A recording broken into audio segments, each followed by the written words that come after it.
Para iti balitang espesyal, viral iti social media iti may sa 3 years old ani Brogan Hayes, ta si papanakkel anang suportar iti inauna kabsat na ani Brixon, kalpasan ang nakaawa iti espesyal na pamadayaw, iti pagkadalanda. Dimaray ni Brogan kadwa iti pamilya iti awarding ceremony, digiti estudyante ang nabigbig gapo iti balaygi iti Accelerated Reading Program, ket idi naawat ni Brixon ti certificate, naragsakan ket excited ti kabsat na.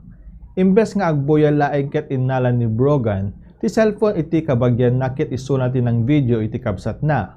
Bayat nga i-game ti ubing iti cellphone, ket sapsapulan na tinapintas nga anggulo digiti awardees, ket makita ang makakatawa bayat ang mabagbagaan digiti estudyante nga ingato da digiti certificate da.